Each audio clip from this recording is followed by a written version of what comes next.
Good afternoon, everyone, and welcome back to the second part of the second season of the Revenue Manager series, Web Summit series, organized by HospitalityNet and Funnel TV. So I hope you had a great summer, guys. A great vacation, like I did. Honestly, I spent almost all my time on the beach, on the sun here in Spain. Feel free to share in the comments the best place you've been visiting during this vacation, during this summer. So we'll be happy to know about it. Hi, guys. Good afternoon. Welcome back and good to see you again. How are you? Hi, everyone. Hi everyone. Hello. Hello. Great Hello to see from you again. Rome. Great to see you. So here again is a cross-continental connection here through this live streaming, and I remind you guys, this is the fourth episode. We still have three more left, October, November, December, but we will share more details on the date and topics of the coming episode. Today, this episode is sponsored by Ideas. Soon we will share and actually start the panel and the conversation with the other guest speakers. So just a quick word around here. Christoph, what about you? Was good? Your summer? You had a good time? Summer is great. It's the busiest season as a revenue management consultant. So All right. very, very busy. But it was fantastic. The weather was nice. And we get to spend some time on the beach. So Good. the advantage of revenue management is you can do it from anywhere, right? So Yeah, that's the workation, right? What about you, Jill? absolutely. Well, we had a busy summer. Was able to travel to the US for Hospitality Net. We spent some time on the beach there too. So overall, it was great, and happy to be back here. Fantastic. Diego, where are you? In Ibiza or in Caribe? Hi everyone. Right now I'm on Madrid, going back to Ibiza to see my family. So welcome everybody. The summer was really hard. Probably one of the best summer in the history of our destination. So we are really happy to have enjoyed this catch-up effect that we have been spoken about that for so many time. So really happy to be here and try to enjoy the day. That's right, perfect. What about Italy, Roma, Federica? Roma, hi everybody. Yeah, I also had a very great summer. I have to say, very busy, and I haven't vacation yet next week, but very happy to see a lot of great performance in Italy in some destinations and hotels I'm following. So I'm happy about that, and I'm waiting for my workation from next week. Fantastic. Scott, I see you have a new label, man. You want to share something? Yeah, I think, first of all, I think I'm frozen, but so if you guys can hear me, yeah, big change. Everybody's talking about summer. Was it really summer? As some of you know, have made the decision to move on from La Roche. And so I spent the summer cleaning up those loose ends, and I'm in the process now of relocating back to the U.S. And I've taken on a new role running sales, marketing, and revenue management for a portfolio of hotels called Warzak Hotel Group. So very busy. Fantastic. So, Scott, what do you think? Shall we start the panel? So, what is going to be the topic today? How to build your pricing strategy in today's reality, right? Looks interesting. So, let's look at the clip and then we can start the conversation. I'll see you later, guys. See you later. Enjoy. Bye. Bye.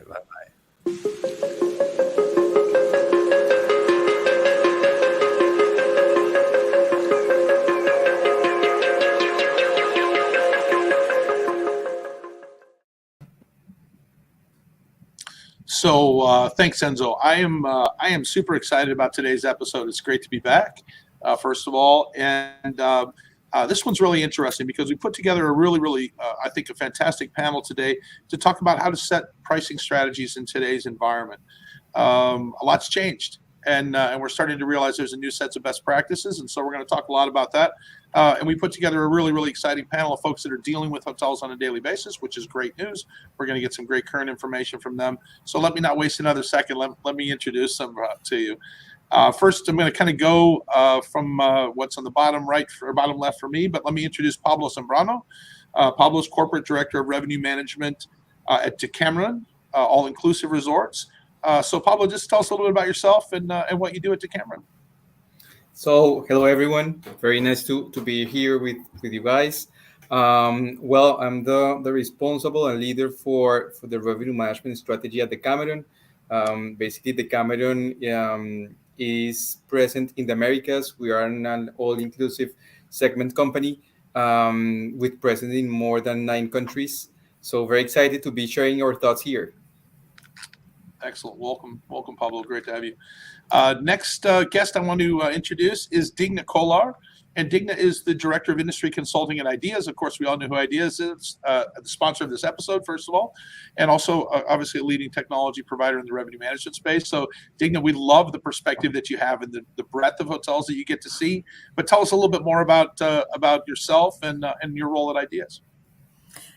Thank you. It's a pleasure to be here. Thank you very much for the invitation.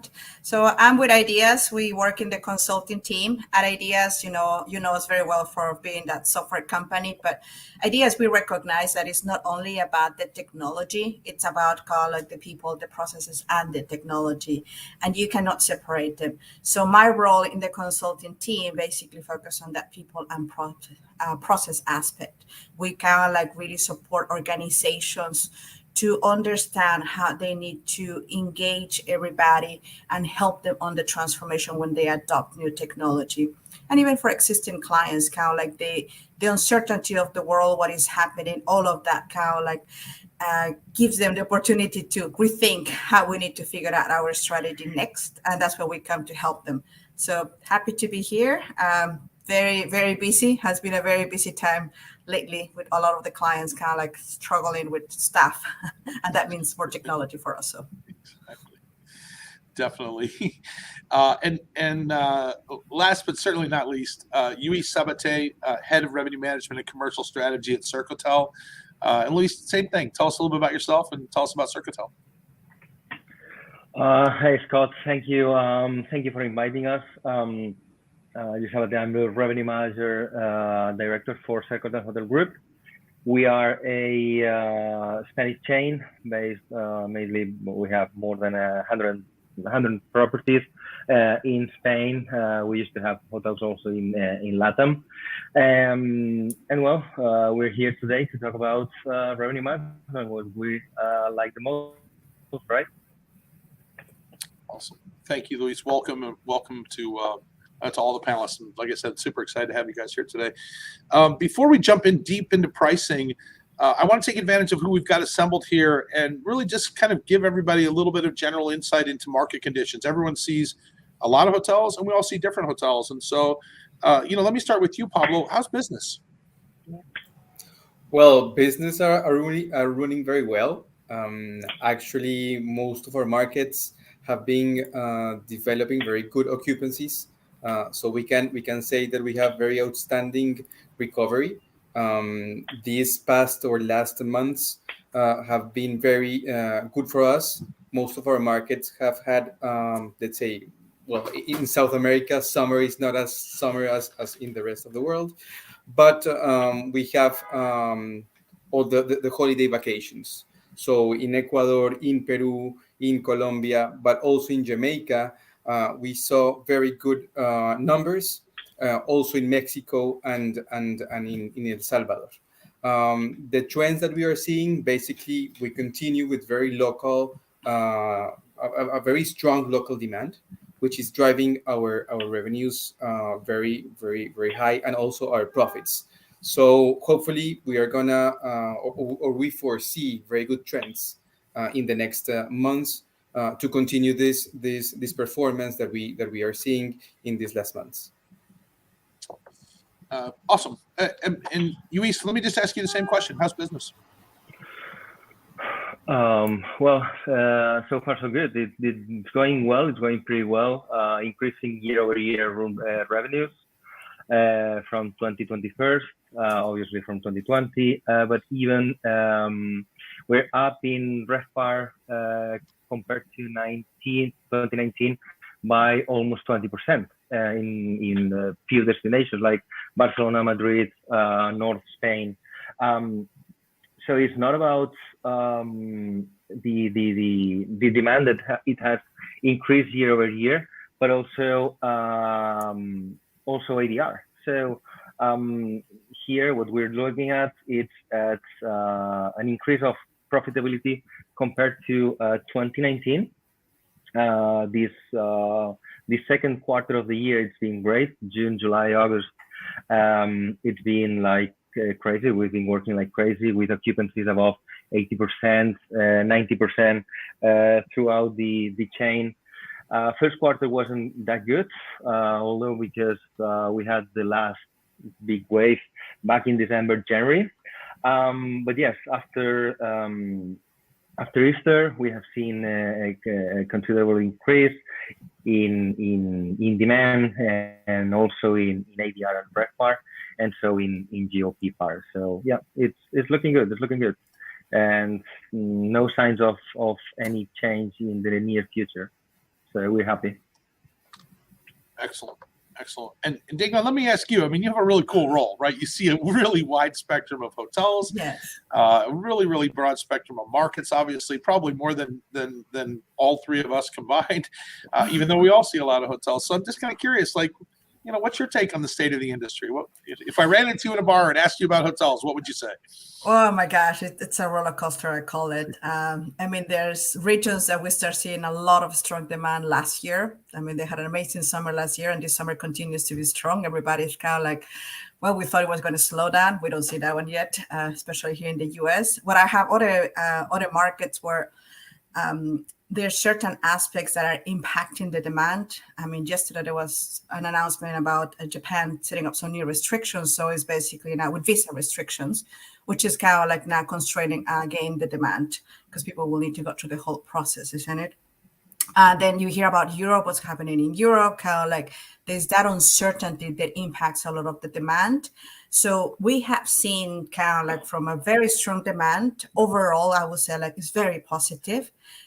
But the level, it's very different. It really varies a lot by region and by what is happening down those countries and also the global kind of like effect, because what is happening globally is like a domino effect. So whatever is happening in Europe is going to impact here. Whatever happens in the US is going to impact there. So you cannot isolate any place. So there is the local kind of like uncertainty, and then there's the global uncertainty that keeps moving things. So we have a lot of kind of like, we don't know what it's going to be tomorrow. We expect to continue to see a very strong demand, both in kind of like people traveling as well as the rates that they're paying for it. The kind of like the flexibility that they have to spend money is still there. So it's been fascinating, to be honest with you. I'm so lucky to have a global team that gives me this insight on a daily basis. And it's all like, wow, what is going to happen next? So we have used a lot of the knowledge from what happened in the US, how people start traveling, the segments, and to now what we're seeing in other parts of the world, because it seems to be to kind of like follow a similar generic trend, I call it. Okay. Yeah, for sure. Right. I think I think the recovery pattern, we've talked about that even when we weren't in the recovery. First, we would see leisure, then we would start to see SME, smaller business travel and things like that. And we'll talk about that in a second as we talk about market segments. But, you know, it kind of, I think probably does, there's going to be some regional differences, but it does sort of take on, there's kind of a basic template for it, it seems like, as things start to come back, which is a really good point. That takes me right into the next thing we want to talk about.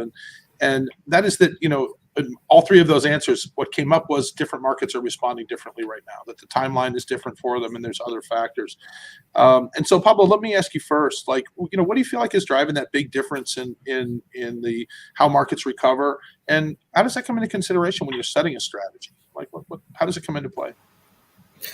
Well, I would like to talk about 3 points. First of all, are the purchase conditions of our markets. Before pandemic, we saw a very high advanced purchase in most of our markets, which enable us to forecast very well, to put in place different pricing strategies. However, at a post-pandemic level, we have seen that advanced purchase has been shortening a bit, and we have been learning this the way we are just seeing the markets. So that's one point. That's the different markets can or are developing in different ways. For our case, let's say North America, it's also including Canada and the US, is performing different than we were expecting. But that's one thing. We have been also discussing about the importance of the local markets still. And as you said, Scott, well, we began with leisure, then with SMEs. And then for us, we are also seeing what let's say the reborning of the MICE segment. So it's starting to boost a bit, which is very, very convenient for some of our resorts. And last but not the least, I think what we have been deploying in the Cameroon also is to develop our pricing strategy relative to value, to the value that we can offer to our guests. Right now, we are in very, let's say, some difficult economic conditions. We know that inflation is rising, but it's the point where the value that we show to our customers is going to be key for the rest of the year and for 2023. So let me just ask you a quick follow-up question on that, because you mentioned local business, and so your company, and in fact, and I think probably UES also, your company has a considerable amount of international business, which would have one ability and willingness to pay, and then be considerably different in a local market in some of your markets, right? And so, what's the balance with that? How do you, how are you able to sort of continue to collect that higher dollar from the international traveler, the North American traveler, for example, into some of your resorts, versus the local travel, which may have a different economic condition, different ability to pay, and things like that? How are you able to? Do the two cross over? Or are you able to kind of keep them, fenced apart? How do you manage that piece? Well, actually, that's a very important topic because let's say, and I'm going to put the example of Colombia. Colombia, unfortunately, the Colombian peso has been suffering very strong devaluations in the last months, which it has two sides. The side of the local, we are a company that we report in dollars, so that devaluation is not good for those local performance. But on the other hand, it's important it's an opportunity for the markets that use the dollar as its local currency, such as Ecuador. We have been seeing that Ecuador, as an outbound market to Colombia, has been rising. And one of those causes for that is because for the Ecuadorian market, going to our resorts has, let's say, it's easier. The acquisition that they have with the dollar is way more than the one that we have in the local market. So it's let's say a two blade situation where we can or we must deploy very good distribution strategies to take advantage of those markets where local devaluation can play in a positive way. Cool. Yeah, I appreciate that. Actually, that's going to get us into our next question in a second, which is really how there's currency instability. Since COVID, some currencies are trading very different against each other than they were, pre-COVID time periods. And there's an inflation thing that we're all talking about, right? It's certainly dominating a lot of the news. So we'll get into that one in a second. You also mentioned MICE business. I'm fortunate enough to have several hotels in Florida. And Digna, as you mentioned, those hotels performed over 2019 last year in 2021, especially in the summertime because there was pent-up travel. If anyone's ever been to Florida this time of the year, it's hot. But it's still resorts and it's places for people to go, and they went. And what we're seeing actually, once we came out of what was the traditional season pre-COVID, we're actually seeing some of that leisure business as the rest of the world opens up, go back. And that was a concern for us. But now what we're finding is exactly as you said, now with the return of that MICE business, we're actually getting back to kind of the much more traditional market mix that we had pre-COVID, and everything started to feel a little bit better. But there was this time period of uncertainty that a leisure traveler had options. Last year, Florida was one of their only options for a North American leisure traveler. Now the world is open to them again, and now they're finding those choices. And so we're fortunate enough that some of those other market segments are starting to pick up so that it can replace that business for us. It definitely has an implication. Luis, let me ask you the same question. How are you guys dealing with the world is not one picture at this point, it's market to market. How are you all dealing with that dynamic at your company? Well, here, the good thing about us is that we don't have this big dependence on other currency markets. Well, maybe with the pound in UK, but still, what we have seen so far, and this is something that it might be impacting it, obviously, is that business from the United States is increasing by 30, 40, 50, even 50% in some destinations compared to last year. And this is something good because in the end, it's one market that we were not counting till next year even. So far, this third quarter, this last quarter of the year, we have already some business on the books coming from the States, even from South America as well. That's another market that it's awakening. It's been like slipping or recovering for the past year, 2 years. And right now we're seeing some recovering for this year and the first half of 2023 for the first half of next year.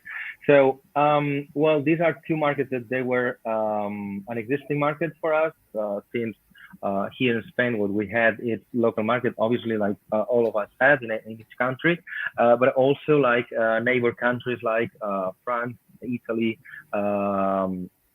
UK, Portugal, right? But still, what we still not have is any Asia market. So, and this is what we're looking for actually, leisure groups coming from Asia, which are the ones we're missing, as well as Pablo said. We're seeing an increase on MICE business coming for next year, trade fairs, business travel. So this is a segment that it's right now it's increasing by far compared to last year, and even from 2019. Some trade fairs that we had in 2019 that they are happening this year or next year. ADR it's increasing substantially. So this is it. I mean, this is a good signal for us. You bet. Exactly. Digna, before we move on and really focus on those external factors, I'm just going to ask you kind of the best practice question. Like, how can hotels best deal with this uncertainty and, continue evolving mix of business and all the stuff that we're talking about? I mean, right now it's uncertainty on a positive side, it seems like, more than anything. Yeah. But, what's the best way for us to deal with it?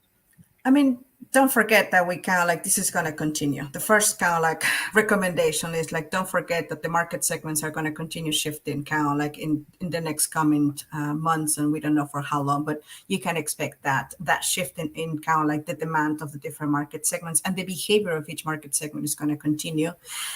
One of the things is when you're building your strategy, you kind of like want to build a very dynamic strategy that you're constantly revisiting.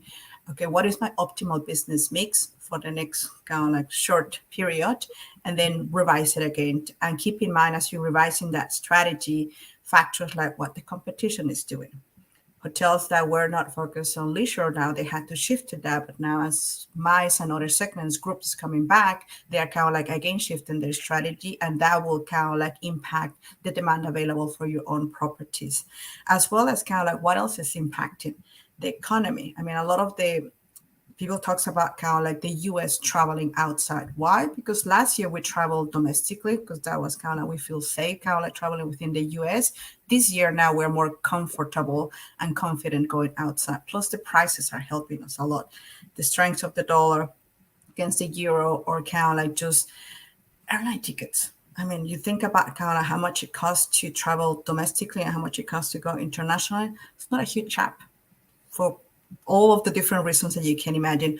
All of those factors will impact the demand that you may receive and that business mix, that optimal business mix. So it's really keeping a very close eye on the different aspects impacting your own properties, whether it is economical, kind of like just transportation or competition, and determining what is that optimal mix that I need to have, that I want to have, and then setting up your tactics, but knowing that they're going to be probably short term and that they're going to change again in the next couple of months. So we cannot expect like, I'm going to set up my business mix and that's the one that I'm going to have for the next 2 years. I would say like that would be unrealistic. Kind of like think about it, kind of like what else is impacting my hotel and the demand that comes to my property. That's kind of like what I will go. Perfect. Yeah, let's take this. Sorry, Scott. Oh, go ahead, please, Luis. Sorry, Scott. Yeah, no, something that I fully agree with Digna. It's something that we started doing. In the end, like many companies, they used to do like one the targets or budget once a year, right? What we're doing right now, and it's something that I've been behind for a long time since I'm in Star Hotel.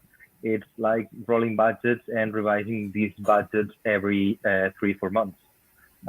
Revising these targets per segment every 3-4 months, because in the end, it's what she was saying. Like every 2-3 months, something that we've learned for the past 2 years is that you cannot forecast more than 1 week far out, right? So yeah, we are revising our targets and our segmentation mix every 3-4 months. And that's the truth. Actually, it's how we're doing right now. Yeah, we're finding the same thing. Like we can forecast accurately in the month for the month. We can kind of forecast next month accurately. 3 months out, it's tea leaves and coins and. So, what technology did you use for that forecast? I used a £1 note, and heads it goes up, tails it goes down. It's very uncertain once you get outside the booking window, because for us the booking window is changing drastically. You guys mentioned shorter term pickup. Having been through a couple cycles, the only thing that makes the booking window longer is when customers get told no, then they start calling sooner. So in some markets they're starting to get told no, and so we're starting to see a little bit of improvement in lead time. In my Florida hotels, our average lead time is now 30 days for leisure, so where it was 7 days 4 or 5 months ago. So people are trying to figure out, well, hotels are full, and they're making reservations a little bit sooner. And so it's in 4 months that lead time has changed tremendously. And so yeah, you're right. Forecasting is super difficult. I mean, think about it, if you've got a certain amount on the books, if you're trying to forecast based on that, but your lead time has changed, it becomes irrelevant how much is on the books. Really, the lead time is not the same. So it becomes really difficult. Yeah, go ahead. That's when you need to have the technology. I'm sorry, but I'm coming from a technology company. I have to kind of like make the emphasis on that value of the technology. And I mean, one of the things that we saw in the last year, I would say now, is the high demand for technology, because people realize that kind of like it's impossible to keep track of all of these changes and kind of like identify the new trends, and the technology is being helpful, and the analytics that you can use in the technology to determine kind of like new trends or changes in that behavior, and that can become very helpful in kind of like improving that forecast a bit more beyond what you usually will do in a manual environment. Yeah, for sure. I mean, I think yes. Sorry, Scott. I just wanted to add. I am completely agree with Digna, because actually one of the benefits of analytics that we have been using is searching the flights to our destinations from feeder markets and try to estimate the demand. As you said, forecasts right now are very tough, but actually with analytics taking into consideration the flights for our destinations between the different feeder markets have helped us in estimating that let's say pick up from different markets that we are waiting for. Mm-hmm. Yeah, I mean, it makes, and at this point there's some great there are great tools out there specifically focused on using that future search data to give you that information and pinpoint opportunities. Right? There's some really great stuff. Okay, so let's kind of dig into that one notch further. Let's talk about specific external factors. I heard inflation come up. I heard currency conversion come up. I actually wanted to ask specifically, Luis, I'd like to ask you. You have a lot of presence in Spain, and Spain has had some different entry regulations and changes that they've made recently and stuff like that also have some implications. So, Luis, let me start with you. But how are these external factors having to come into play that we never really had to look at before? Well, here what we have is, to be honest, we haven't seen like any of these external factors happening on the domestic business, at least in our in our business. Why? Because in the end, what we have is properties in main destinations and secondary and tertiary destinations that work pretty well for domestic market, right? So first, primary destinations like Barcelona, Madrid, or Bilbao, or Valencia, for instance, that they have very strong international traveling, and then secondary and tertiary destinations that they're more like domestic traveling. But yes, this 2022, this current year, we haven't seen much difference with what we had pre-COVID. To be honest, here, I mean, right now, what we're seeing is what we're going through is a pretty optimistic season, and actually, yeah, this is what I have to say about it, Scott. I don't know if Pablo has seen or noticed something how there about in you, Colombia. Pablo? Yeah, external factors like currency conversion and inflation and things like that. I mean, are you seeing an impact of those? Are you having to take those into consideration? Yes, for sure. Actually, it's our daily basis. Actually, well, this year started also with many economic changes. We had in Jamaica, in Mexico, in Colombia, a very high increase in minimum wages. We also had very high inflations. Last August month for Colombia was the highest since 1990. So based in our strategy that we don't only maximize revenues but also profits, and being the responsibles for the top line of a hotel P&L, we cannot take that, or we cannot leave that aside. So I believe, and my team, what it has is that for that toolbox that they have in their daily basis, the cost structure of our resorts and how the different variables are changing must be taken into consideration in order to adjust our pricing strategy. So that's in terms of costs, because, well, we want and we target to maintain profitable, right? It's not that our revenue strategy is a cost-based pricing.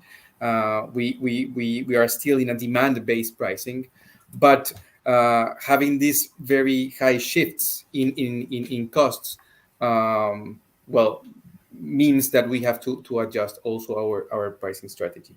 And in terms of currency, well, it was just I was just saying, it has downturns, but also benefits downturns because let's say our revenues in Colombian peso are less in dollars, but there are other segments that also are or should take advantage of this devaluation to come into our, let's say, Colombia's resorts. So it's a daily basis, and my suggestion is that, well, in the Americas, we need to be very conscient about the impact in the bottom line, and we have to be very, very in detail of this.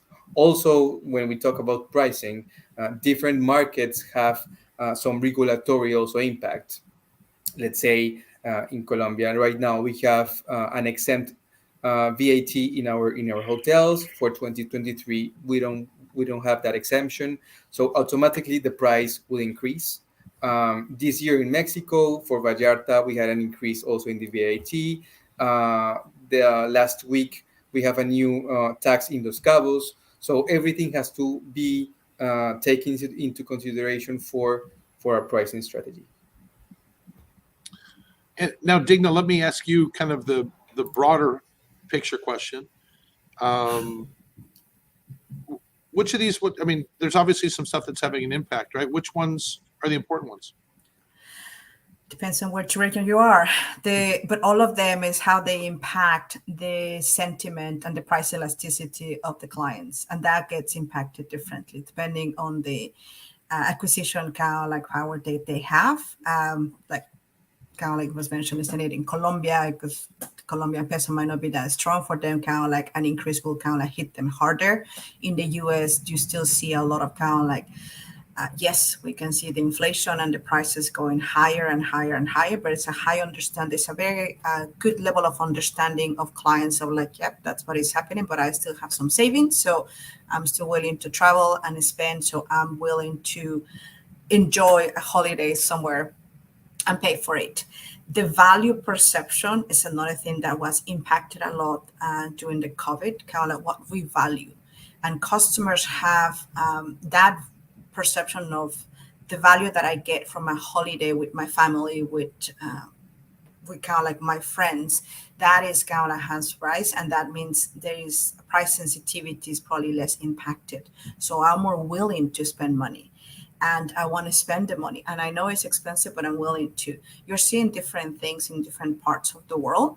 Kind of how people is reacting to that, the sentiment overall of what is happening, as well as the elasticity, the price elasticity, their willingness to pay.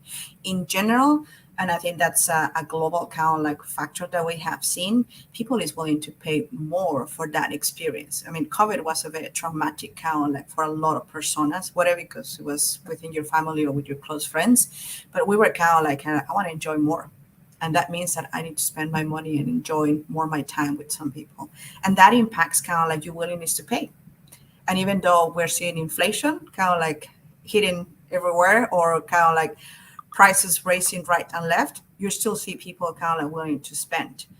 I've seen kind of like notice boards here in the US, kind of like, apologies, be patient, I don't have enough staff, but kind of like, by the way, there's an extra surcharge because we're shorting the staff and we need to pay them better, and all of those things.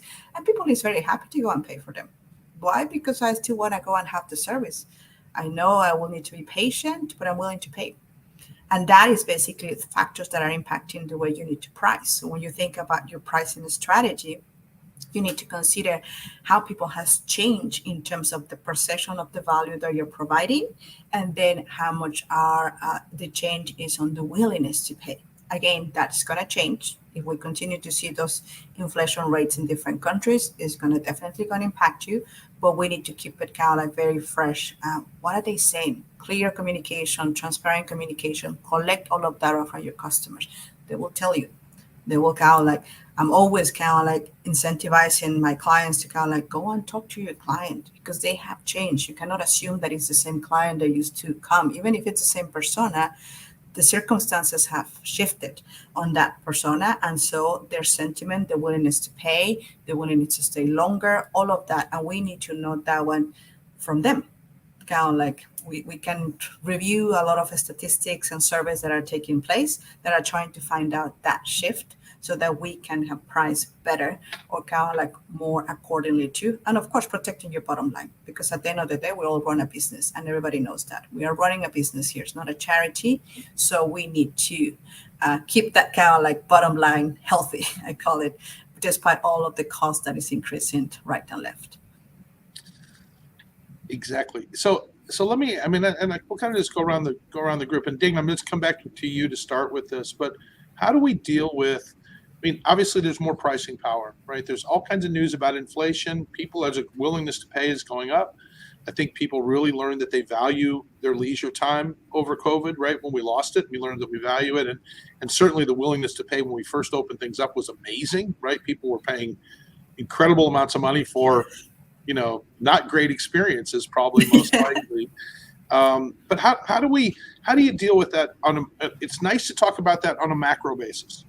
But let's say you've got a couple of competitors that are still kind of not taking advantage of that, right? And so within your own competitive set, you don't necessarily have that same power because there's less.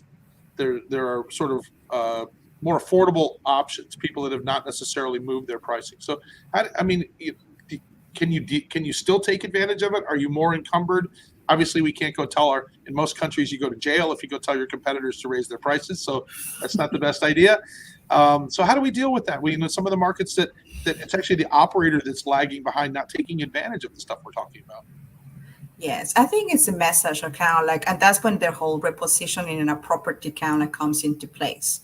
I was working with some properties last summer, actually in Miami, and we were talking to them about repositioning. I was like, people value more the type of property that they had, more than the big competitors that have a big brand behind. So it's like, take advantage of what you can offer to your clients, advertise, and then they'll pay for it, even though your competitors are not willing to raise their prices, because in their circumstances, kind of like they still have more struggles, I call it. And so like that doesn't mean that you cannot shift your positioning in the market and the type of client that you're targeting. It can be still leisure, but it can be a more elevated leisure looking for that service that you're trying to offer. So with them, we kind of like with that client, we work a lot on kind of like repositioning the property, communicating to the clients kind of like the factors that they were offering, what was kind of like a much better experience. And then they were attracting a very different type of client. And their kind of like position with the comp set, it changed drastically. And then a couple of months later, we change it again. Kind of like, because it's like now we have shifted, kind of like we have different clients. So it's about, even though you may think about the market segment leisure, it's not generalized, it kind of like within leisure, who do you have? And then what kind of like different levels do you have? And who is looking for that type of experience? We saw the same thing with all-inclusive, with resorts, kind of like the shift on, it's not that the business mix, when you look at it and a statistic, kind of like shifted that much, but it's the type of client and the type of experience that they were looking and what we were offering. That's when hotels went back into, okay, what can we offer that is going to make us more attractive? What people really want? What are they looking for? They're not looking for a bed only. They're looking for more than a bed. They're looking for that experience. I'm not going to be able to have 5 people kind of like serving them, but I can offer them something else. What is that going to be? I partner with somebody else. I kind of like try to offer diversity and just kind of like reposition. That's kind of like getting more into the details of like, let's not talk about the macro examples, real examples. That's what we saw. And we continue to see that shift. So, I mean, to kind of translate that to, sort of simple hotel terms, if I'm understanding you correctly, what you're saying is kind of to reevaluate your competitive set, right? And you may not be competing with people that you competed with historically because for whatever reason, they've not been able to return to the level of service they were offering and you have. And so it's not necessarily we have to be careful that we don't think like our own consumers, right? Because hopefully most of us don't pay full rate when we travel. If you do, please put that in the comments. We'd love to know who you are.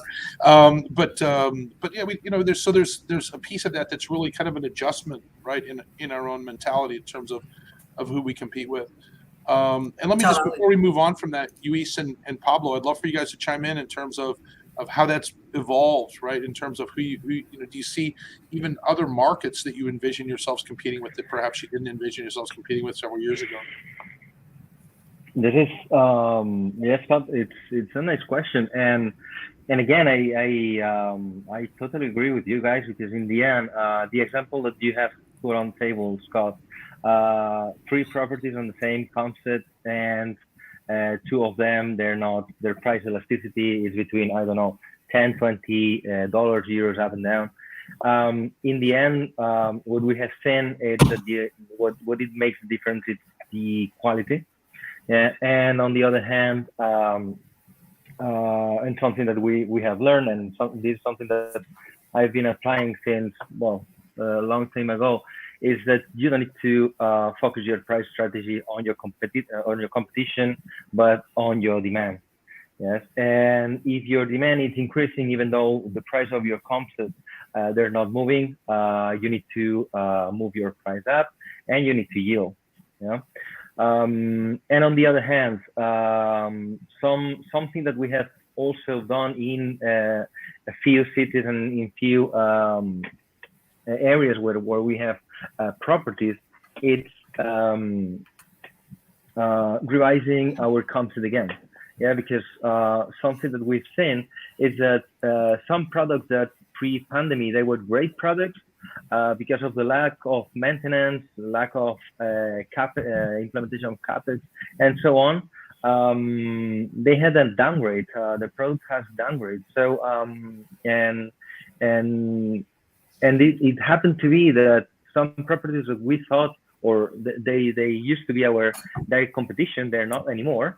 And on the other hand as well, some properties took advantage of this year or 2 years that the demand has decreased to improve their product again, or to improve their products.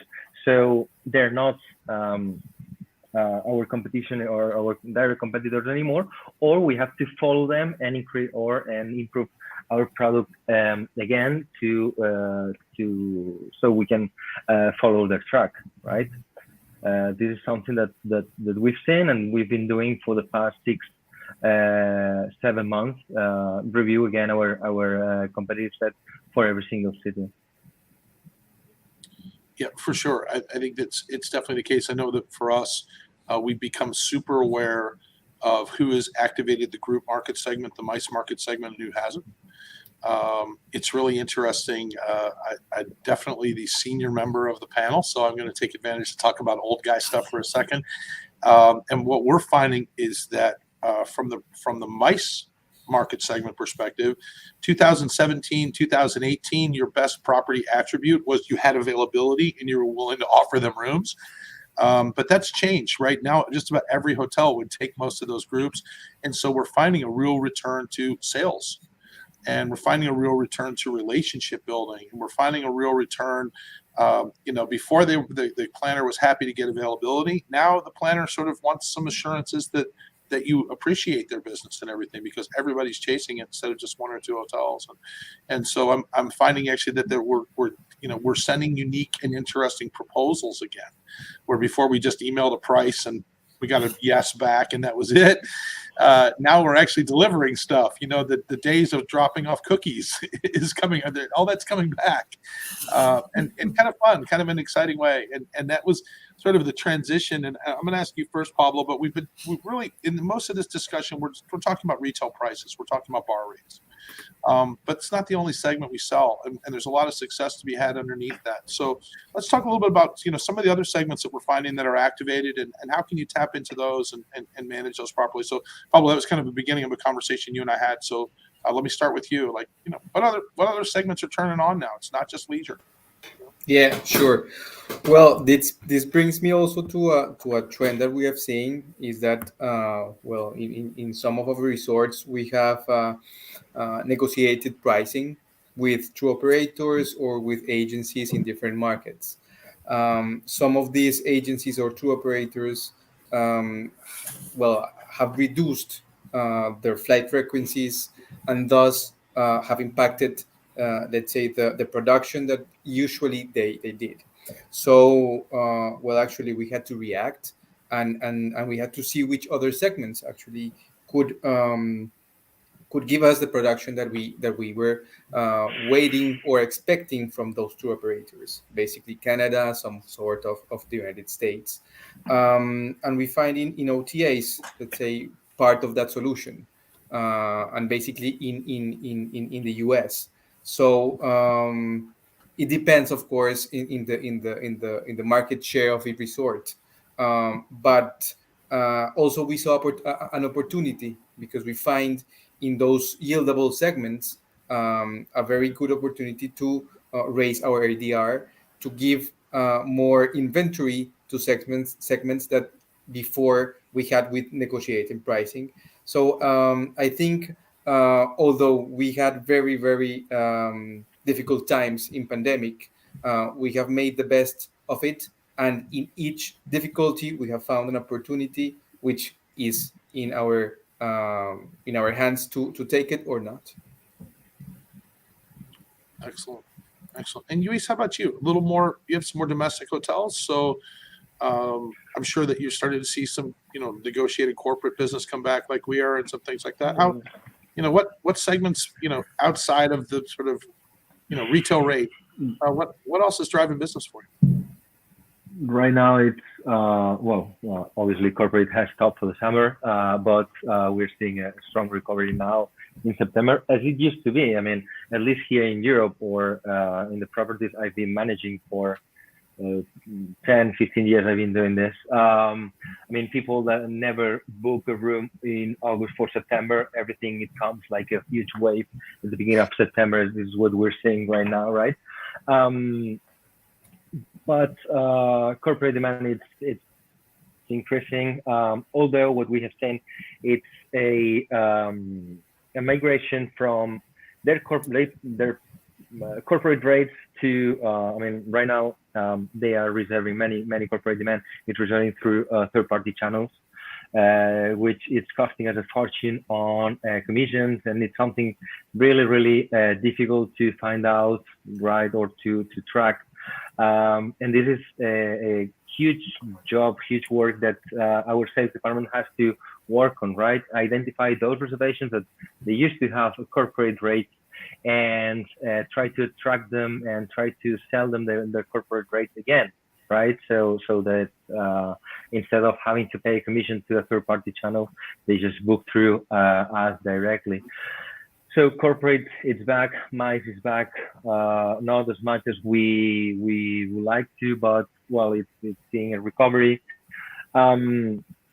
And groups, leisure groups, we've seen also an increase on request, not yet a demand, real demand like conversion. But we're seeing for next year already some increase on request.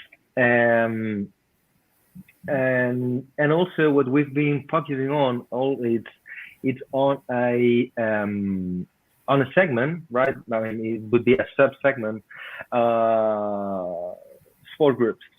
Actually sports, I don't know if you're in your countries, but here in Europe or in Spain, France, teams has, I mean, the leagues and stuff like that, they haven't stopped playing, right? The leagues or the championships and stuff like that. So we kind of focus, also our sales department has focused on this kind of demand, which is it has been pretty strong since at some point they were the only business or group business, let's call it, that they were traveling. So we've moved pretty quick and pretty fast, catching up those teams that had games in some destinations that we have properties as well, and not a segment but a rate. I'm glad that it's coming back is the non-refundable rate. We're seeing again also an increase, and this is good for our cash flow, right? Having this increase on non-refundable rates, we've seen again 2 years of only flexible rates, right? People want flexibility. Well, right now, in some cases, not everywhere, right? But in some popular destinations, what we're doing is we're trying to develop again and to sell again non-refundable rates, early bookings, and so on. And as you said, Scott, this leisure demand is already increasing. It's not 7 days, 10 days anymore. It's starting to be for bank holidays and you know, holiday period. It's starting to be 30, 40. It's not still 90, 100 days or 150 days. But we're trying to again to sell these non-refundable rates, and they're selling. Good news is they're selling. So even though we're talking about uncertainty, the uncertainty probably it's in our minds as you know, as hotel owners or revenue managers, but the client actually is not seeing this uncertainty anymore, or this at least. Or a part of these clients, they're not seeing this uncertainty anymore, since restrictions, they're gone, or well, in most of the countries, these restrictions are gone, and people can plan their holidays farther than they used to plan these past 2 years. And yes, I'm pretty glad that we are able to increase this rate. That it's been hidden for 2 years, right? Under the bed, and well, this is more or less what we're seeing right now.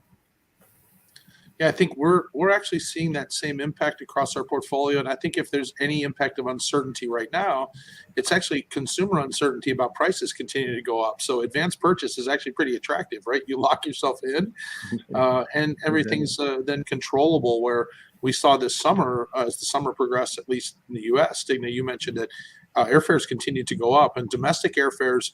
When I look at domestic airfares, typically it's like 4 or 5x to get to Europe versus getting from Miami to Los Angeles, and it's like 2x right now. And part of that is because it's really expensive to fly from Miami to Los Angeles, and the currency conversion has made those international flights cheaper. So it's really interesting the way that's shifted things. And I think, where there was certainty that there was going to be availability, I think now that's starting to change a little bit. And I think we're starting to see, just as you are, a little bit of an increase in lead time. We're finding non-refundable rates okay. We're finding groups willing to sign cancellation and attrition, where before they wanted to be able to reapply it if they were signing anything. So we're really finding that people are starting to show some of those, the health of the industry is starting to affect the way the consumers look at us too. All right, so we talked about price, but the goal is profit. Let's be honest, right? We've mentioned the word profit several times. But Luis, let me come back to you. I mean, how do you guys make the connection between your pricing strategy and profitability? Like, what's the... Well, this is something that we've been working for the past 2 years, and it's launching or start working on GOP par. Because, all right, let's be honest, and this is what you said. It's not about making money; it's about profitability, right? Well, obviously it's about making money, but it's about being profitable, right? So what we've been introducing lately is our cost to so basically it's migrating our reference KPIs, right? Not talking about RevPAR anymore, or well, talking less about RevPAR and talking more about GOP. Also net ADR, net TRevPAR, and KPIs like that, which sometimes it's complicated, it's difficult because of the technology again, right? What we're doing right now, we are migrating all our, we're in the middle of a technology transition. We're changing like PMS, CRS, everything. But because of that, because actually we need it, also an RMS signal. So for you to know, so yeah, I mean, we're in big need actually. But I think this is the connection between price and profitability. It's about changing our mentality, and it's about changing our reference KPIs. And it's tough, I was working in hotel consultancy I've been working for 6 years before joining Sercotel in Ex-Hotels in a hotel consultancy here in Barcelona.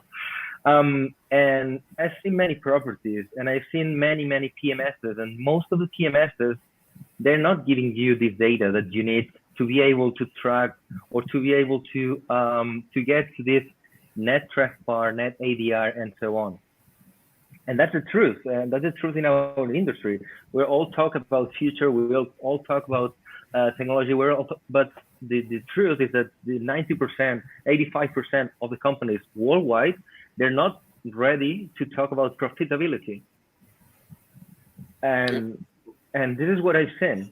And actually, I'm pretty happy because right now the company I work for, it's willing to, and we're doing the first step right towards this path.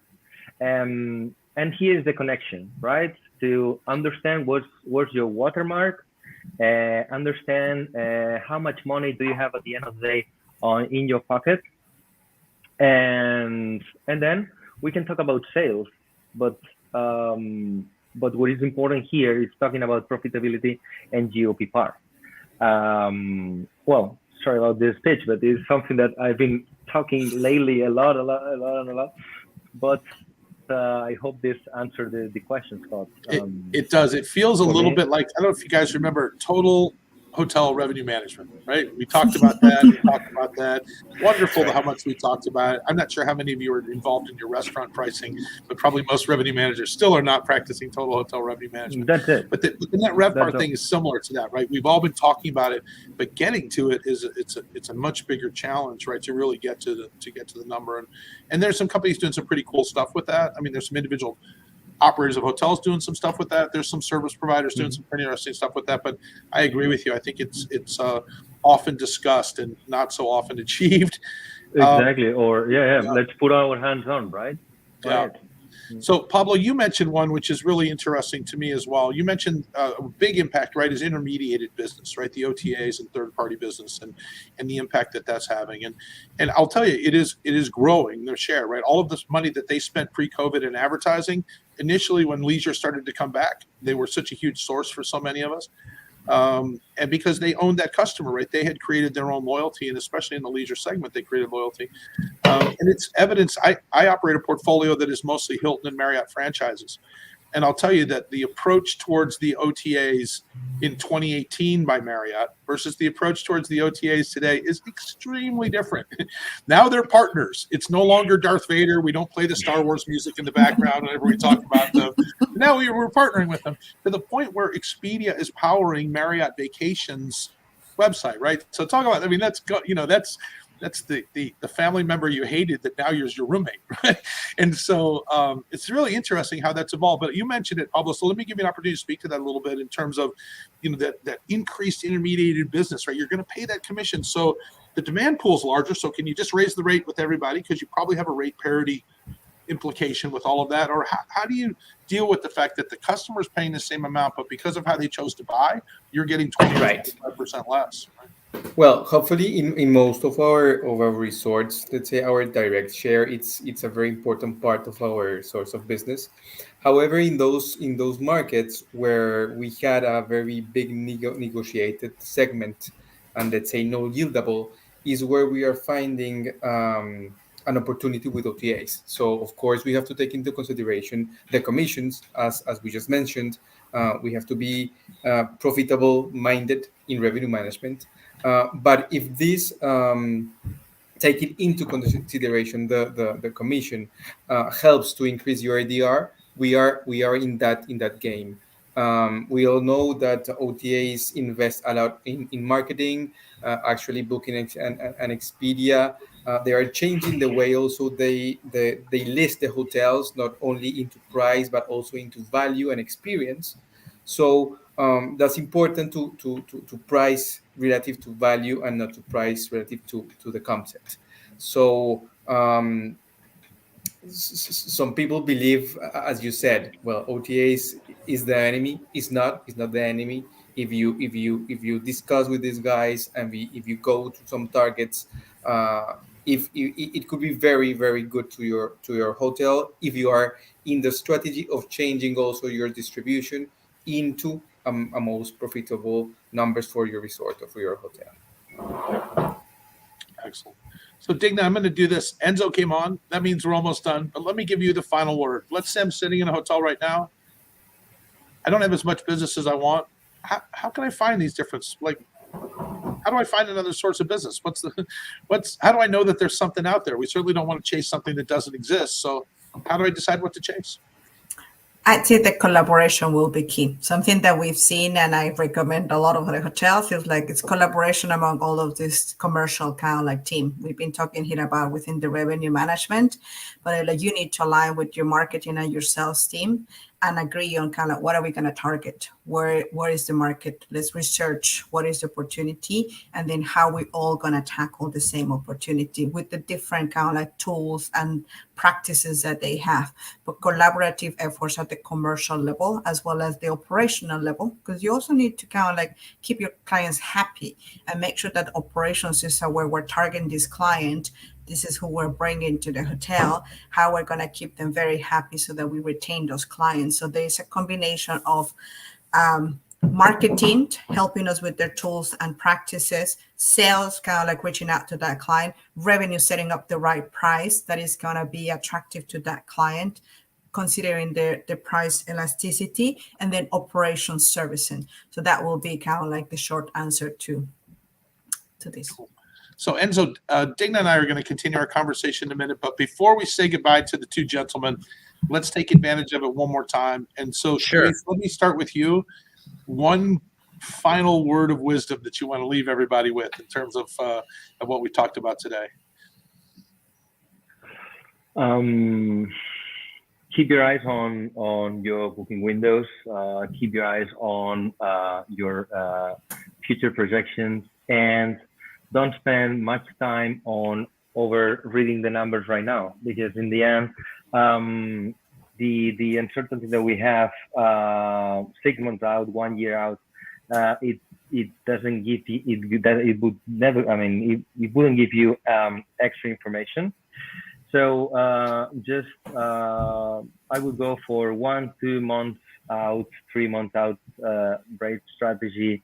Obviously, you should have 1 year out, but focus on your short-term demand and start looking also on other rates, non-refundable rates, and other segments to increase your demand. And how about you, Pablo? Same thing.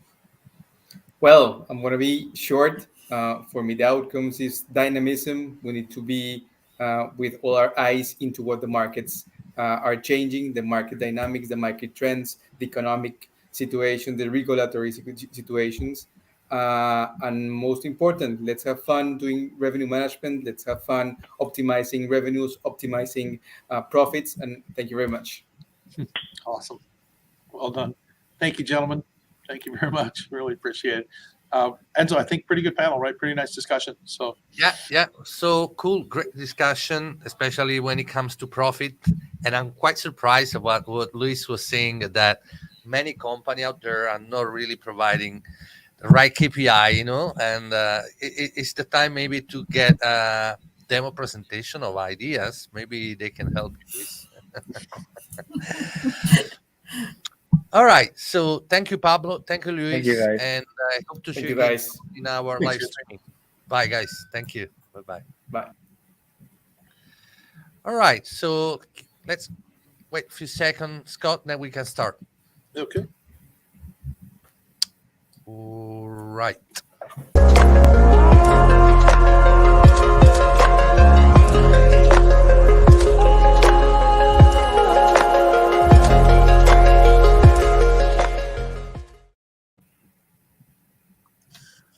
So Digna, welcome back. Thank you for participating in the panel. And now we're just going to kind of dig in a little bit deeper, you and I. But before we do that, I would love for you to tell people just kind of how you ended up in this role, right? I spent a little bit of time researching you. It was very interesting, and I think it's a really interesting story. But how'd you end up in the role? Oh my gosh, I always been a hospitality kind of like fan, a big fan of hospitality since my very young ages. So I did study kind of like hospitality management, and then I was studying Mexico, but I didn't want to stick to Mexico. I literally went to global. I wanted to go outside. I'm very curious. I want to learn. I love learning. Learning is one of my strengths, actually, to learn on a day-to-day basis. So I moved to kind of like doing an MBA in France. And from there, kind of like my whole journey started flying around. I went from working in hotel operations to moving into corporate offices with Intercontinental Hotel Group. And I kind of was one of the founders of kind of like the revenue management as it is kind of like in a region like Middle East and Africa. I was basically one of the first persons implementing revenue management in the Middle East and Africa when revenue management wasn't known and we had no revenue managers, of course.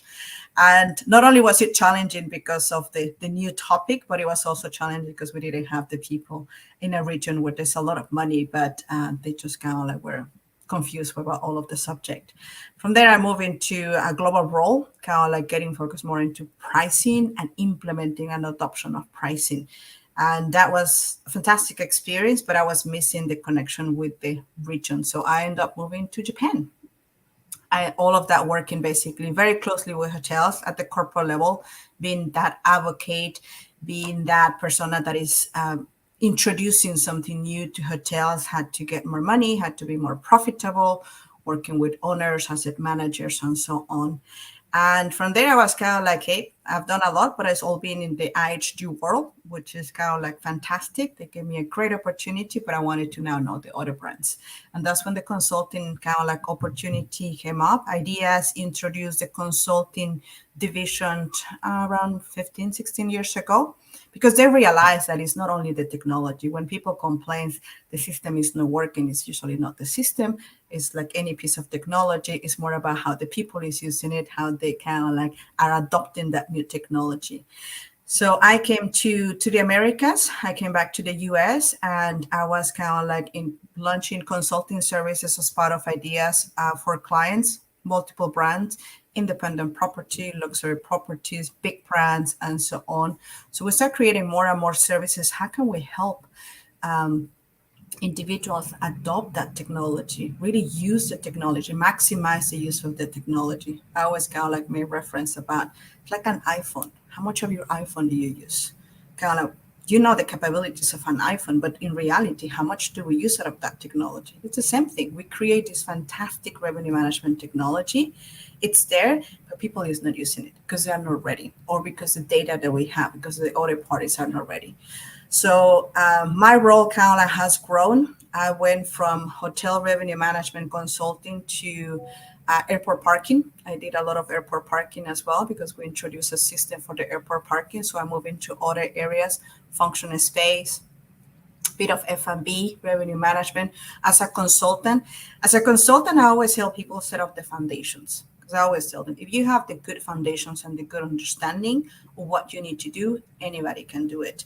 Basically, then the technology and the practices will just complement what you already have. But what is important is a good and a strong foundation. And then close to 2 years ago, I took over the global role. Of course, with my experience having worked in all parts of the world, it kind of like made sense to kind of like help the other teams in the other regions kind of like grow more of that consulting, the levels of understanding, the level of practices in other parts of the world vary kind of like immensely. And so it's been great to really kind of like introduce more and more practices, and as things evolve, we're moving out to more of a commercial strategy. We're evolving into this breaking down silos in the organizations. At a certain point, we kind of like separated too much, like revenue is here, marketing is there, so we're not bringing everybody together. That has been kind of like my latest challenge, as well as just growing people. I really enjoyed developing and mentoring and seeing them, revenue managers from a hotel, from a corporate level, my own team, just kind of like grow and be happy. Because it's like, hey, you spent more than 8 hours of your day on this one. Make sure that you're happy and that you keep doing something that gives you a lot of satisfaction. So keeping that balance. That's me. A bit of me.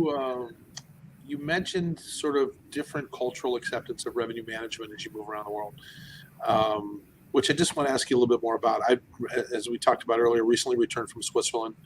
The U.S. very much embraces, revenue management thought process, right? Most U.S. consumers they don't understand it exactly what's happening, but they know there's something going on, that sometimes they pay more and sometimes they pay less. They understand that stuff. They all try. I get that question all the time. How do I crack the code? You have to know the person that's doing it to crack the code. But it was very interesting when I was in Switzerland. Often would meet with hoteliers. For a while I taught at EHL, #1 hotel school in the world. Very often people would come to me, even people in the business, when they found out what I did. But I would hear things in Switzerland like, well, I don't need revenue management. My prices have been the same for 10 years, which always made me go, oh, okay, maybe you don't really understand what I'm talking about. But it's interesting you say that, because it's very different as you start to move around. And in some cases, when we talk about that, it's almost like there's a little bit of an apprehension about changing your prices because they don't feel like it's fair to consumers. Like there's a lot of different things. So I'm just kind of curious, just if you could either share an anecdote or something about that, in terms of how it's different, because it's tremendously different for people that don't know that. So Japan was probably the biggest, more shocking kind of like situation when I got to Japan, because in Japan prices haven't changed. I mean, I was there 10 years ago, and literally kind of like the prices haven't changed over the last 25, 30 years. They have an economy that is there, and they have not seen change. So we came with kind of like, oh, we're gonna be kind of like introducing dynamic pricing. And then they look at us and it's like, what are you talking about? It's like, what do you mean by that? And I was like, people will be willing to pay different prices. And they were, I mean, the airlines don't change. They have seasonal pricing. The trains, they have a lot of the speed trains, kind of like the bullet trains. They don't change prices. It's a determined pricing. Everything is a structure. So introducing just the notion of like people will be willing to pay different prices, that was kind of like shocking for everybody. But the best part was kind of like when we had a very nice property at one of the islands in the south, and we kind of like introduced them like upselling. And they were like upselling. And so like, yeah, the client will come and then you basically try to upsell to a room with an ocean view or a better view or a bigger room. They were fascinated by the subject. The comments that I got, the comments from the client were like, thank you so much for allowing me to kind of like provide my family a much better experience. Like, I cannot thank you enough. You allow me to change my decision. That's what everything was there. The psychology of like the change of my decision. And you allow me. And I was like, didn't we charge them kind of like couple of $100 extra for that? And they're like, yeah, but it doesn't matter. It was the fact of like they changed. So that tells you how the perception is totally different of kind of like the fact that you allow me to change my decision. Doesn't matter how much I pay. It's thank you for allowing me that. That's what was kind of like just fascinating. It's like, see, people, I'm giving you more flexibility. You need to pay more. There's no problem with that. Kind of like, or you're saving money, I kind of like I offer you that rate. So introducing kind of like dynamic pricing in that environment and including upselling was just fascinating to see the reaction of the customers, and then to kind of like communicate and discuss and analyze that one with my operators, with my general managers, so that they could understand like the value on why we could do it, and that will bring more revenues to your other client, which is your owners. I was like, you have owners that they are looking for more money, more profit, and this is a way to do it. So that was probably one of the best stories. It's a fascinating conversation sometimes because we have one set of perceptions, right? And someone says something and you go, oh, okay, yes. That's very interesting. Yeah, usually you can peel the onion far enough and you can understand. In some cases, it's cultural. I know, for example, it's in the case of Switzerland versus the U.S., it's driven by risk. In the U.S., a lot of the hotel industry is in the publicly traded environment. Therefore, quarterly earnings growth is really important. And probably 2 or 3 quarters in a row without earnings growth, someone else is going to be in your chair. So, so you take risk. Whereas in Europe, 80% of the hotels are kind of, I don't want to say privately owned, but they're in small groups or individual owned and things like that. And they really look at it more as the value of the real estate asset. So yes. The risk is losing the principal, whereas in the US, the risk is simply not to grow. So the risk profile changes it. I think people are willing to do more. I don't think one is necessarily better than the other. If you look, it's just that they're different based on kind of the makeup of the industry and external factors and stuff like that. So when you mentioned Japan, completely a culture that I'm completely unfamiliar with, and so that's really interesting, right? That they would value that opportunity to have choices, and that they would see that as being very positive, and therefore would probably be very much, that would probably be a great market for upselling, and probably be a great market for attribute-based selling, right, where people have the ability to put all those choices together. Where other markets, I think that all of those choices become paralyzing to people, and they don't end up buying anything because there's just too many choices, and they get distracted, they go somewhere else. So understanding the cultural implications of where you're doing business is super important. Let's talk a little bit about ideas now. Obviously, a thought leader in the space. So I'm kind of curious, what's the mechanism within the company that stuff happens? Because there's a lot of smart people working there. And one of the things that I will say is it does a really, really good job of capitalizing all of those smart people. It's not just Robbie's voice, right? It's not just Klaus's voice, but it's quite frankly the voice of a company with a lot of thought leaders. So what's the environment like? That takes a lot of collaboration, and I know some of them, some pretty big egos in the bunch, right? And yet it doesn't come across that way when the information leaves the company. So how does that work? I'm curious. There is, the company is fantastic and allows to innovate. they know that for us to grow as a company, we need to keep innovation at the very top. And that basically means that you need to kind of like hear the voices of everybody. Everybody has different experience, which is up to clients. Imagine all of the different levels. Isn't it? We have a constant, transparent communication with our clients, the problems that they're facing, different levels, from a Hilton corporate level to a kind of like end user in China. So we have a lot of information. So they allow us as employees to kind of like share our kind of like insight and come up with ideas. So we kind of like have regular programs that allow us to come up to how do we improve our own processes, our own technologies, our own tools, as well as kind of like things that are going to benefit the client. We got a very kind of like client-centric kind of like approach. So we want to hear what the clients are struggling with so that we can offer better solutions. And we kind of like also help people build your business case, because Ravi, Sanjay, Klaus, they will hear it. They will kind of like, just tell me your business case. What do you think it's a good idea? We educate people to kind of like do that. We have programs that we kind of like, we share the knowledge. This is how you need to put together your case, because it's a business case that you're putting in front of somebody like that. And that allows that the company is constantly kind of like growing. We're very clear what we want to achieve as a company, the culture that we want to have. And as we grow larger and larger, how we will need to kind of like make sure that we don't have silos, that we don't build silos. I mean, the bigger it is, it's more common in any organization to that those silos. We're working on how do we break out those silos. And I think that comes across very nicely. We know that the most important thing is kind of like make sure that our clients are successful. They're making money. That's what we advertise, isn't it? We're an optimizing company. So we want to make sure that you are making that profit, that revenue. So whatever actions that I take as to make sure that my clients achieve that success, and that is my success as well as a company, as an employee as well.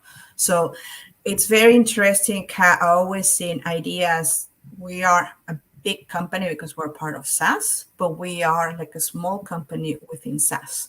So we have direct access to anybody. I mean, Ravi, Sanjay, Klaus, you can reach out to anybody, anytime with, I got an idea, had a thought, and they will engage into these discussions and building something kind of like even more structure, or kind of how we can take it to the next level. So that's the beauty of ideas, I think, as a company overall. Yeah, I mean, I was really impressed, honestly, with the pivot right after COVID. I mean, it was a very historical data-driven piece of software. And quite frankly, very quickly, ideas pivoted, right, to now become more forward-looking and use more forward-looking data. And they were super transparent about having made the pivot too, right? It's not, Ford Motor Company doesn't often divulge what, some of their secret sauce, but instead I think it was very transparent, and it almost took kind of an industry leadership role to say, hey, listen, everybody needs to stop looking at this stuff because it's really not valid anymore. And we'll acknowledge that we've been using it a lot, and we're now moving in a different direction, which I don't want to say it's admitting they were wrong, but I think it's being very transparent in the adjustment that they made, which was, it was very powerful. And I think it set a tone in the business that it really, it helped us effectively understand that we weren't going to be able to tweak that history and make it make sense, that we were going to have to figure out a different way to do business. And guess what? The thought leaders in the industry are doing it. And so, we probably ought to also. And it was really nice the way it was, honestly, the way it was communicated, and the, the thought, I'm going to say it again, the thought leadership role that the company took in terms of sharing that could have held that very closely, could have basically helped your own clients, right, and that sort of a thing. But I think there was a little bit of an altruistic focus on the industry as a whole that was really kind of nice to see from a large company like that obviously has competitors, and so it's not always in its best interest to talk about everything it's doing. And I think in this particular case, it took a very non-selfish approach and really helped us out through a tough time. So that's my ideas as a altruistic organization plug. So we're just about out of time, but I want to get geeky with you a second. This is our opportunity. What data should folks be looking at now? What's the most useful stuff? And what should be, I don't care if you're, running great technology like yours, or if you're still stuck in a relatively manual kind of a world, like some of the stuff is still the same. And what do you think it should be? I think, well, we talk a little bit about profit, and I think there's a conversation that has been kind of like floating around quite a lot in the last couple of months. I heard a lot about like profit. Let's say it's been fermenting. It's just like, but I need to agree with what Luis was saying earlier on. Is and it is like we're not ready for it. We're not ready from a data perspective. We're not ready. It's very important, but it's like it's a small things. I always say like go back to basics. When you ask me like what kind of data do we need to go back to basics? Go back to kind of like your profit margins. Do you know what the profit margins are? Because you don't own it. Traditionally, revenue management didn't own the profit margins of even the channel distribution. That's something that sits in finance, and finance knows what my profit margin is. I don't know about it. F&B, they know what it is, kind of like, but we don't know the profit margin. So you need to own them. To drive them, you need to kind of like measure things. You need to change your KPIs, adjust them to kind of like what are you trying to achieve today, and then own them, really drive them. Kind of like I know exactly kind of like how much we are spending on distribution and forecasting. I mean, technology is there nowadays. We're providing that technology, but the clients are not ready to adopt that new technology, and they don't even know. We ask them like, "What's the profit margin?" So like, "Oh, I don't know." Or my PMS doesn't have that data. They don't track that data. So it's like, "Hey, the technology is here, but you're not ready." Kind of like, how are you gonna go back to the basics that you need to start owning those basic things in terms of actions and like go back to basic as well. Seriously, it's been a lot of kind of like going back to revenue management one-on-one. What it's about? Defining your right concept, defining the right strategy, target your business mix, targeting your pricing with the basic principles of pricing, how much people is willing to pay. I don't overcomplicate things with clients. I try to kind of like go back to your revenue management book one-on-one and kind of like start going through the list of items, and you identify things that I haven't done that one, I haven't revisited, and how do I need to go back and revisit so I can modify my strategy. Having a clear strategy, this is where we want to go, and then bringing everybody together to achieve that strategy is going to get you there. It's going to really make you successful through this kind of like period of uncertainty and changes, because it's more than changes that it's taking place, and be ready to change. That's another thing that we can, as a human beings, we're very resistant to change. We just don't like and I'm expecting it still the days that are going to be like 2019. I was like, forget about it. If you keep thinking that you're going to go back, that's the first problem that you have. Kind of like you need to be aware there's a new today, there's a new behavior. When we were talking about the difference in perception by countries, and another thing is kind of like also the assumptions that we make. Oh, it's corporate. Corporate's always willing to pay more, and corporate's always willing to do this, and those are misperceptions that are changing. So you need to reevaluate, what is my new corporate segment? Who are they? What do they want? What is going to be valuable for that? So every single market segment, I need to re-understand who they are and what opportunities I have to offer them what they're really looking for, that value that they look for. That was another big kind of like experience that I learned in Japan. Kind of like, don't assume that corporate is the way you know it. Ask questions about it. It was interesting too. It came up, and actually Pablo brought it up, and we're evolving in that way. But I think we're finally getting to the point where we don't see the OTAs as the enemy, right? We see them as a partner with a relatively high cost. So you probably don't want to do everything through them, but they can help you. And what's interesting now is we're taking that same look at other things. And for me, in my portfolio, we're just now beginning the budget process. And one of the things we talked about, MICE business coming back, but when we look at the structures of the sales offices in my hotels and the amount of business they do, my cost of distribution for MICE business is any place between 10 and 35%. Based on how many rooms they book and what they're being paid and the rates and those kind of things.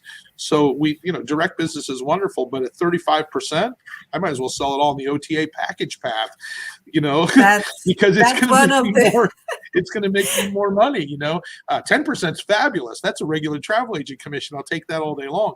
Well, in evaluating it, we had never really kind of peeled it back that far, I don't think. And we became very aware of the fact that all MICE business isn't even created equal, even if it's the same customer paying the same price, because in some cases it has to do with the way your business is structured and how much it's costing. So you bring up a really awesome point to kind of, dissect that stuff and understand it. And I would also say, when we talk about profitability, it's super important to understand what business it is. And so you've got to get slightly more sophisticated. Most of my hotels are corporate type hotels. I don't want the OTA business on Tuesdays and Wednesday nights. But I'll tell you what, I'm happy with a lot of it on Saturday, even at the amount they want to charge me for the business.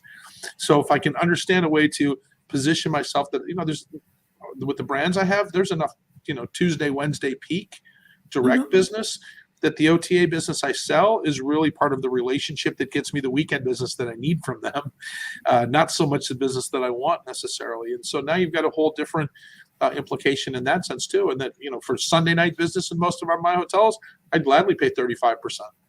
I'm full on Tuesday. Quite frankly, I'd like to pay less than 10.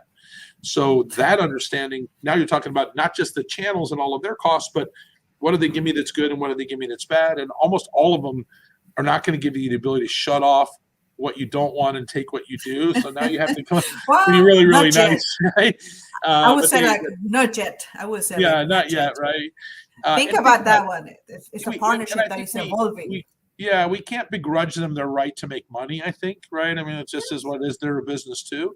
But at the same time, some of it's attractive and some of it isn't. So, really having a good understanding of that and even just how you apply your travel ads budget, for example. Most of us are spending at least some money on travel ads, but are you spending it with a little more sophistication and really focusing on what you need? Or are you just promoting yourself on Expedia when for us, I want it 2 nights a week and don't really want it 4 nights a week? So it's really kind of a different, a more granular understanding of where that business is coming from. That, as we pointed out earlier, the metrics are hard to find. They're really, they're super hard to find. When you start talking about net RevPAR, it's a really nice exercise to do on your annual revenues. But if you want to know your net RevPAR for last night by market segment, I'm going to tell you most companies don't have the ability to tell you that number without a bunch of homework. And we're not there yet. Don't worry, technology is coming. We got it now. We have channel forecasts and kind of like a lot of history. So we come in there with the technology. We just need to make sure that the teams are ready to shift kind of like the understanding of it. I think that level of compatibility and interplay is kind of like telling me that every phone's going to charge with the same charger in 5 years. I'll believe it when I see it. We never know. No, we never know. But they keep saying that. They've been saying, USB-C is going to be the standard. Let me charge. Oh, that doesn't work. So, I think that, but it would be. We're moving in that direction. There's organizations like Cindy Estes Green and Colibri, for example, that are really leading the charge on some of that stuff, and should really get some acknowledgement that they've really been trying to deal with that for a long time. But it remains a challenge, right? It's not just something that's solved. I mean, it's a challenge, and I think as we evolve further, as things start to recover, we're going to have a more fragmented distribution landscape than we had before. Then it'll consolidate like it always does, but you're going to have all these new players as new business starts to emerge and people that understand how to market based on some of the things that we were talking about in terms of feeder cities. And I was really fascinated to hear both Luis and Pablo mention that they look at inbound lift, inbound air, and the implications that has. And in some cases, I know I used to run a bunch of destination resorts. And you can't run any kind of promotion on a Wednesday because guess what? There's no flights landing on Wednesdays. So everybody who's staying there on Wednesday night arrived on Tuesday, and so there's every single market has all these funky little things that you can really get into, and you see the details that are going to be more, not less, in the next couple of years. Yeah, it's impacting a lot. We don't realize sometimes, like not only the cost but also the availability of flights. I mean, probably in the US, I think the last statistic I read, we kind of like reached the 90% of what we used to be, and that's the max that they're going to achieve. But in other parts of the world, they're kind of like barely achieving the 50% of capacity that they used to have, which means it's kind of like the prices are just horrendous, but also kind of like I cannot find a flight. I mean, I used to have 5 choices to go to my headquarters office from San Diego in Minneapolis, and now I have 2 flights. That's it. Kind of like, so that a lot of decisions kind of like shift when you're kind of like making those travel decisions, especially in a business kind of like level, because of restrictions, the constraints that we have, and that they will continue. So all those factors will continue to impact us for sure. Yeah, totally agree. So Digna, thank you so much. Thank you for participating in the panel. It's kind of fun chatting, kind of fun to get some insight into what's happened at Ideas, one of those think tanks of the industry. But let's pull Enzo and Fede back on, and let's see what's going on. All right, guys. So it's so nice listening you, and your spelling was purely American. I can feel it. That's great. Let me open the camera to my friends Diego, Chris, and Jill. All right. Just wanted to thank you once again, Digna. Thanks for your insight, your tips. The conversation was great, and we got another episode next month, early October, right, Jill? Yes, we do. And I'm more than happy to share some more information in the chat of the LinkedIn event. So I will do that right after we ended this event. Yeah, ideally, if you can post the link of the event page where Sure, people I can will. subscribe, so we make sure no one is missing the fifth episode and complete the series. So it's like reading a book; you won't miss a paragraph, right? Okay, thank Yeah, you, that's actually Digna. the sequel. It's the sequel to this conversation because we're really going to drill into the profitability question a lot more. So it should be very interesting. Thanks, Digna. Thank you. Thank you. Thank you very much. Bye, bye. Thank you, Bye-bye, Dina. Digna. Thank you. Bye, All Digna. right. So let's quickly wrap up. Scott, so we have again the next episode. Help me to remind the dates, guys. Federica, Jill. 6th of October. Okay, so we have Be Home Price Strategy, right? Yes, exactly. And we will talk about profitability. Perfect. And then we have another episode in November. So Yeah, Yes, 3rd we of do. November. Yeah, go ahead. No, Jill. go ahead, Federica. You have it all in front of you. So go ahead. Indeed, I'm just remembering, but it should be 3rd of November and 1st of December. If my memory is good, I suppose yes. Otherwise, Jill will say. I will share the link with the upcoming episodes in the chat too, so everybody can look it up and have a look at the upcoming episodes. okay. So and you, Scott, you back to live in US, right? Yes, sir. In the last week, I have signed a lease, received my keys, changed my Swiss license into a Florida driver's license, and purchased a car. So yeah, we're on a roll. But yeah, back in Florida, the best way to describe it, Enzo, it's kind of off the bench and back onto the field, and I'm excited about it. It's really. I'm sure really you are fun. taking this great challenge. I hope you won't miss Europe. You've been in Europe for how long? Oh, 6 years. 6 years. Oh, I will for years. sure. And I'll be honest and say I'll miss teaching. I definitely wish both the schools the best. And the Masters in Hospitality Strategy at La Roche started this semester with the most it's ever had in terms of the number of students. So it continues on very successful. Very proud of that's still there. But like I said, back onto to run, back into the environment that I know the best, as crazy as it is here, and back onto running hotels. I've seen more car accidents in 7 days than I saw in 6 years in Switzerland, for example. All right, guys, before we end, do you want to add any final words? Chris, Diego, Federica? Probably I will resume the day telling the people that they need to be really, really agile in the pricing strategies for the hotels.